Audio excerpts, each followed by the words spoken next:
Bonjour à tous. Aujourd'hui, je viens me faire baptiser. Je vais vous lire un petit texte que j'ai préparé depuis toute cette semaine. Donc, j'espère que j'ai pu être honnête dans ce témoignage. Aujourd'hui, j'aimerais vous parler de choix, car c'est très souvent les choix que l'on fait, qui permettent de donner du sens à nos vies, et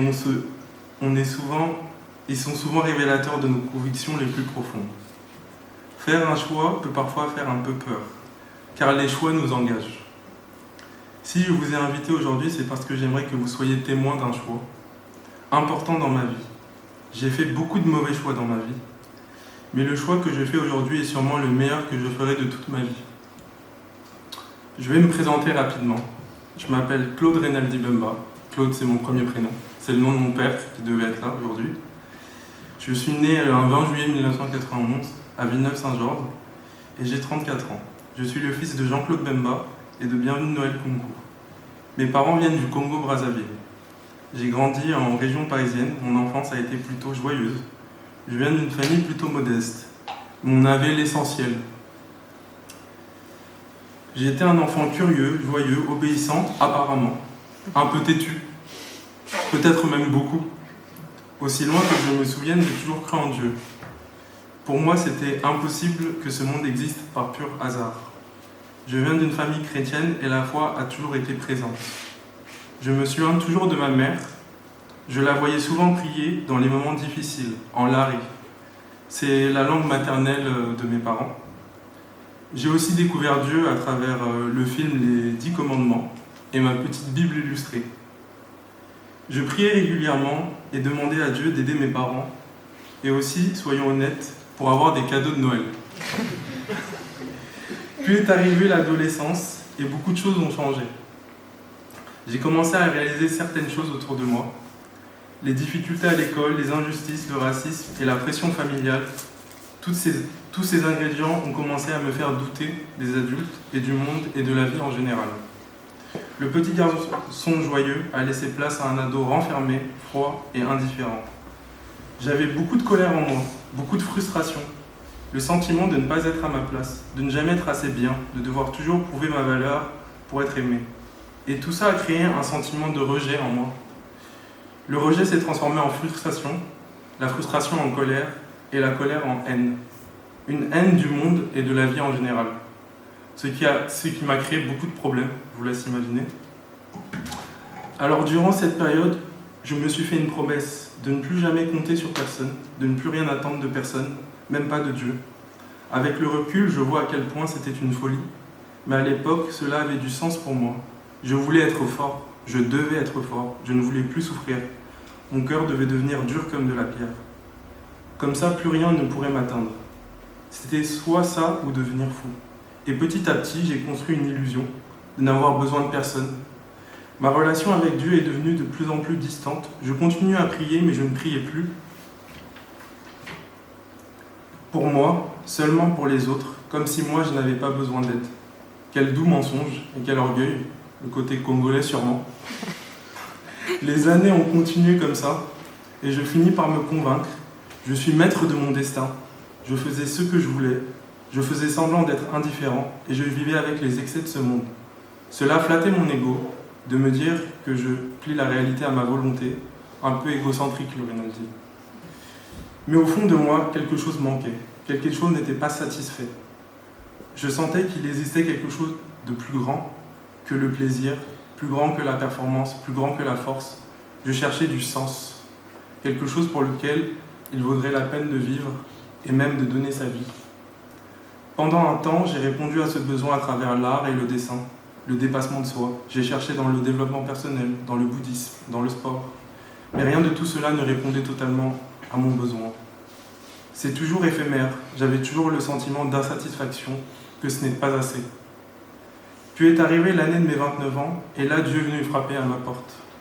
Une première fois d'abord, il a mis sur mon chemin la plus belle des femmes à mes yeux, Solène. Elle est entrée dans ma vie comme un ouragan. Moi qui m'étais résigné à finir seul et à être un artiste incompris, voilà que Dieu change complètement mes plans. ce fut une bouffée d'air frais. Enfin, quelqu'un qui m'aimait, pour qui je suis vraiment. Je n'avais pas besoin d'être quelqu'un d'autre pour plaire. Puis sont arrivés mes 30 ans, une année très forte et très douloureuse. J'ai d'abord perdu ma grand-mère. Moi qui rêvais de retourner au Congo pour la revoir, ce rêve m'était arraché et j'ai réalisé à quel point nos vies sont fragiles. Dieu me mettait face à mon impuissance et me rappelait à quel point je suis faible et que je ne contrôle rien. J'ai mis un petit verset, donc tu n'es que Genèse 3, verset 19. Tu n'es que poussière et tu retourneras à la poussière. Ensuite, mon entourage s'est écroulé. Dieu a brisé le pilier de ma vie. Une amitié de plus de 28 ans. Moi qui pensais que ça durerait toujours.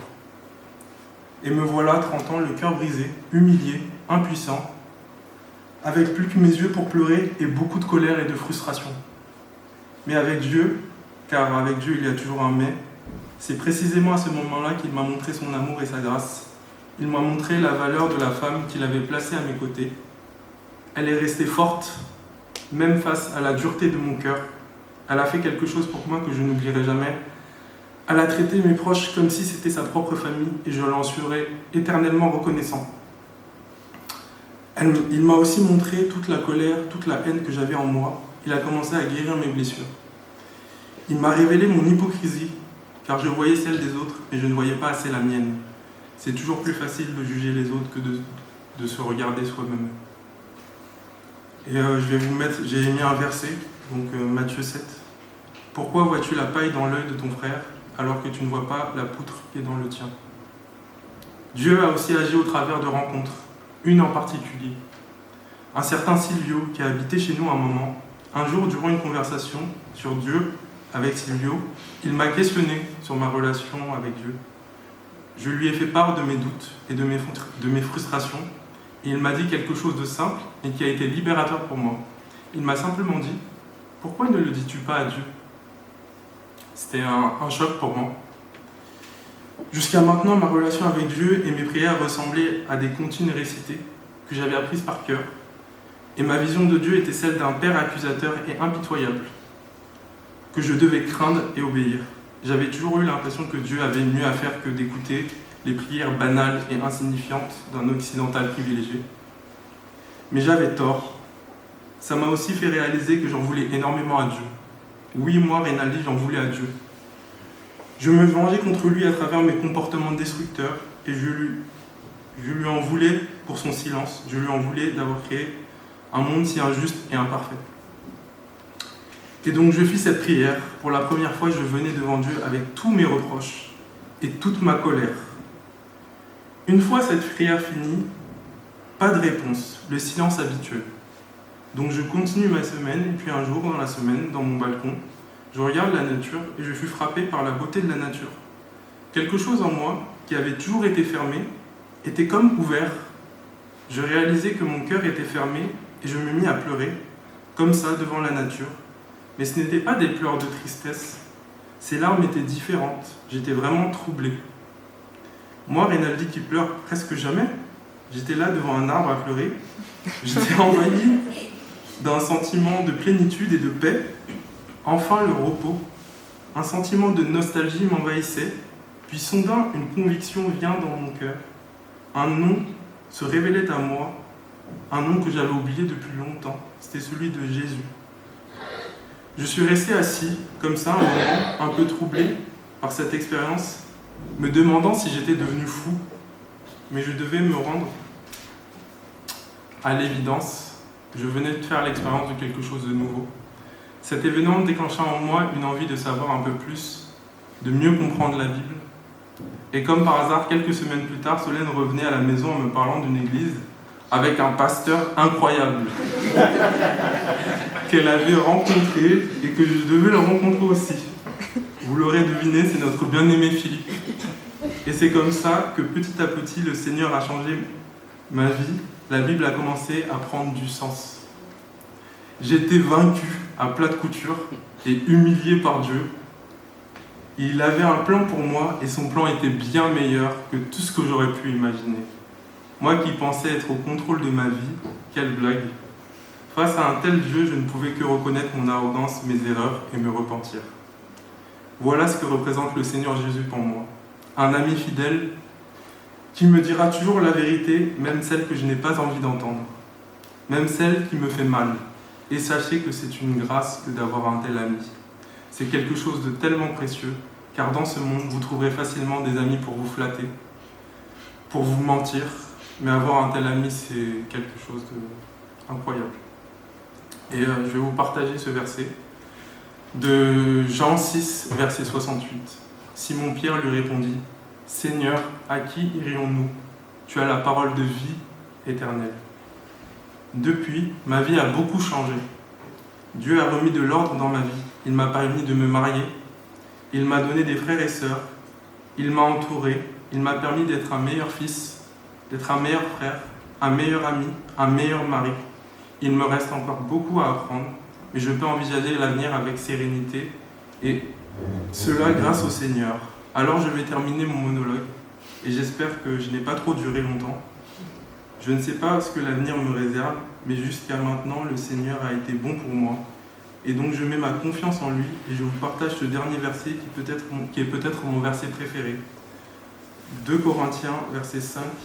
« Car nous marchons par la foi et non par la vue. » C'est pour toutes ces raisons que je me tiens devant vous, aujourd'hui, pour faire ce choix, le choix de mettre ma foi dans le Seigneur Jésus-Christ.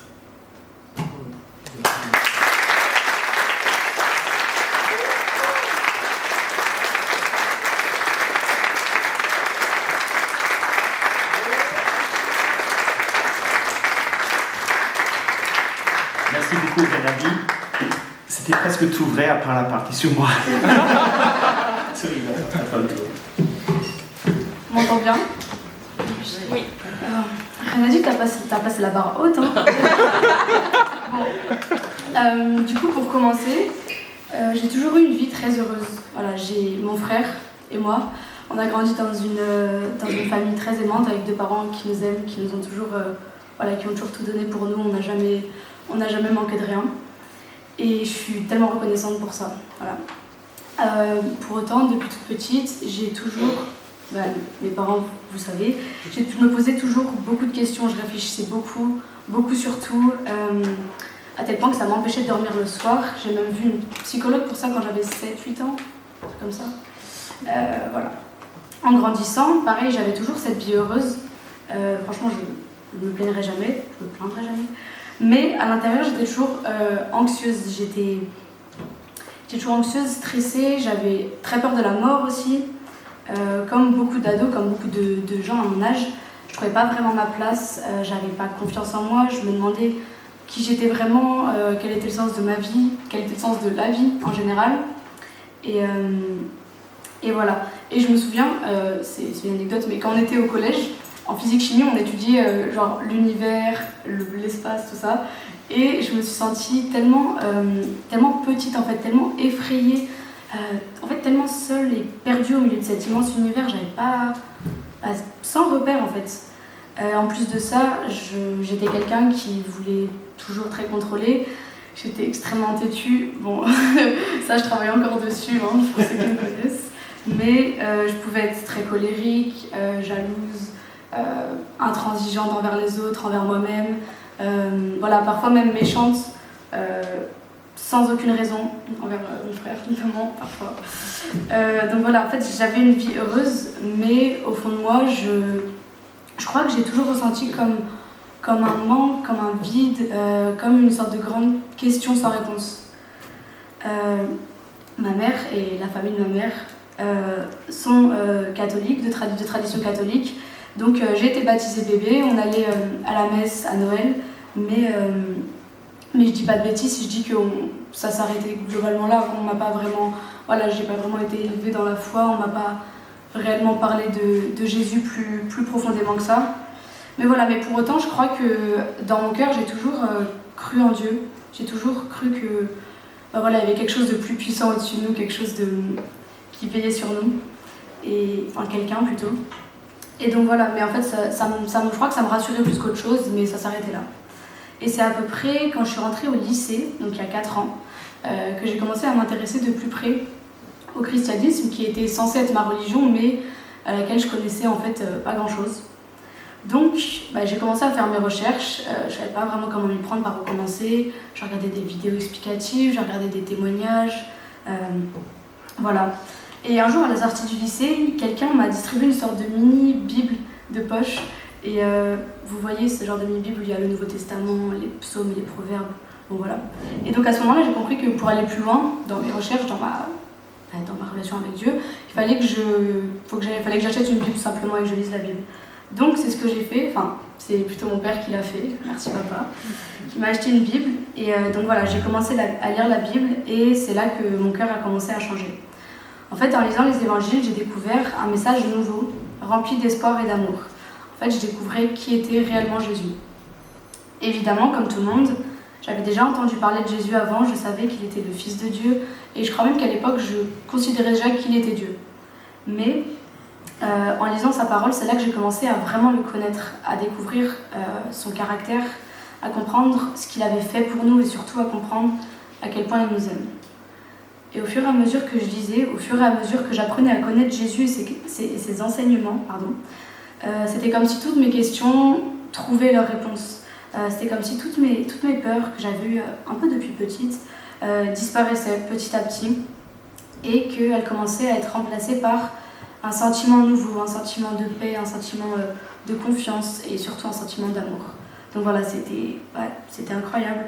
Et moi qui me sentais anxieuse et seule, alors que pourtant j'étais super bien entourée, je me souviens en fait de l'immense apaisement que j'ai ressenti quand j'ai compris pour la première fois que Dieu était toujours avec moi et pour moi et qu'il m'aimait inconditionnellement et qu'il n'y avait rien que je pouvais faire pour me séparer de cet amour. Le manque ou le vide que je ressentais plus ou moins consciemment dans mon cœur a commencé à être comblé petit à petit. La parole de Dieu adoucissait mon cœur, m'apportait de la sérénité, de la joie, de l'espérance, différente de celles que j'avais connues jusque-là. J'ai découvert que Dieu ne regardait pas à mes fautes, mais à mon cœur, qu'il pardonnait tous mes péchés sans exception et qu'il me sauvait par sa grâce, et que cette grâce était disponible pour tous. Donc, comme il est écrit dans Éphésiens 2, versets 8 à 10, « Car c'est par la grâce que vous êtes sauvés, par le moyen de la foi.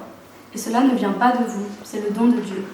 Ce n'est point par les œuvres afin que personne ne se glorifie, car nous sommes son ouvrage, ayant été créés en Jésus-Christ pour de bonnes œuvres que Dieu a préparées d'avance afin que nous les pratiquions. » Et en fait, quand je lisais ça, je me disais, mais c'est pas possible, Dieu est bon, Dieu est trop bon même, il y a quelque chose qui cloche.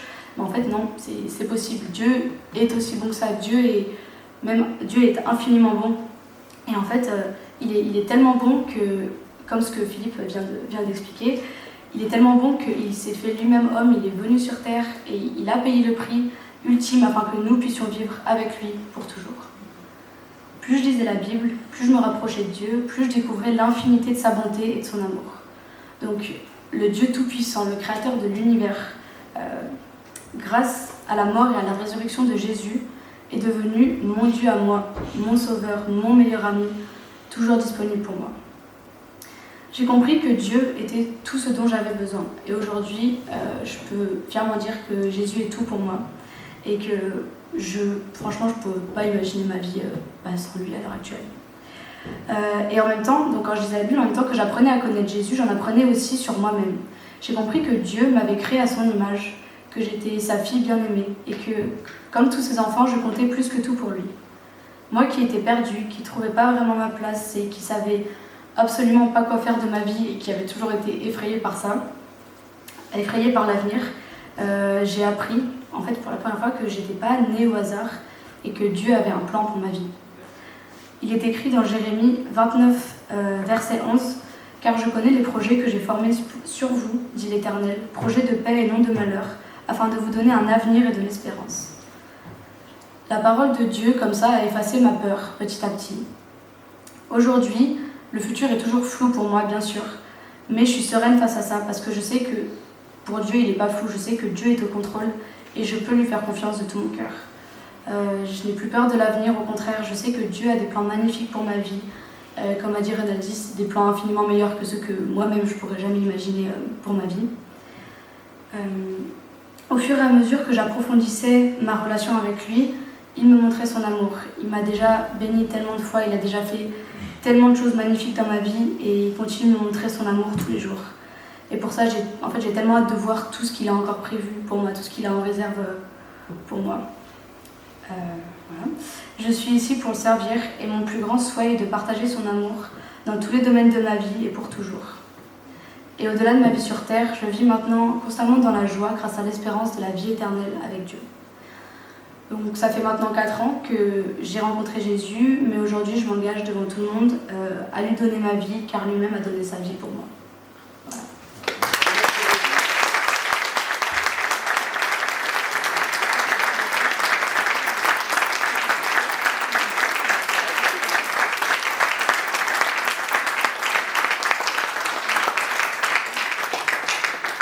Génial. C'est le moment maintenant de passer au baptême, où je suis déjà pieds nus, vous avez vu peut-être. Et j'invite les deux baptisés à enlever leurs chaussures tout simplement. Parce que, voilà, il va falloir entrer dans le... Et chaussettes probablement. Ah, chaussettes aussi. Et je vais poser 3 questions. Première question, te repens-tu de tes péchés? Non, j'explique. Après, ils vont répondre oui. C'est au cas où vous vous entendez pas bien. Crois-tu que Jésus est mort pour toi, pour te pardonner de tes péchés, et qu'il est ressuscité pour toi, pour te donner la vie nouvelle? Et puis, 3e question, veux-tu suivre Jésus en nouveauté de vie, pour aimer Dieu et pour aimer ton prochain, pour servir Dieu dans l'Église et dans le monde? Et puis, après la réponse à ces 3 questions, je vais baptiser les personnes en disant, sur cette profession de foi, je te baptise au nom du Père, du Fils et du Saint-Esprit. Rachel va venir afin de tenir le micro. Je pense qu'elle a le micro. Il faut juste appuyer sur le bouton pour l'allumer. Et j'invite Renali d'abord à venir. Renali, te repens-tu de tes péchés? Oui. Renali, crois-tu que Jésus est mort pour toi, pour te pardonner de tes péchés, et qu'il est ressuscité pour te donner la vie nouvelle? Oui. Renali, veux-tu suivre Jésus en nouveauté de vie, pour aimer Dieu et pour aimer ton prochain, pour servir Dieu dans l'Église et dans le monde? Oui. Renali, sur cette profession de foi, je te baptise au nom du Père, du Fils et du Saint-Esprit.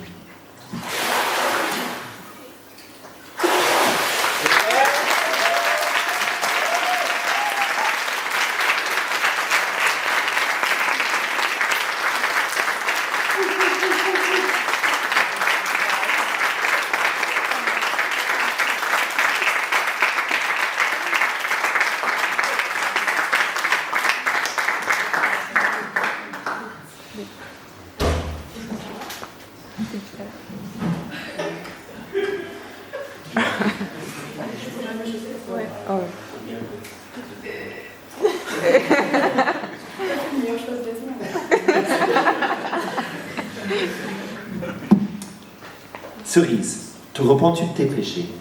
Oui. Cerise, crois-tu que Jésus est mort pour toi, pour te pardonner de tes péchés, et qu'il est ressuscité pour toi, pour te donner la vie nouvelle? Oui, je le crois. Cerise, veux-tu suivre Jésus en nouveauté de vie, pour aimer Dieu et pour aimer ton prochain, pour servir Dieu dans l'Église et dans le monde? Oui. Cerise, sur cette profession de foi, je te baptise au nom du Père, du Fils et du Saint-Esprit.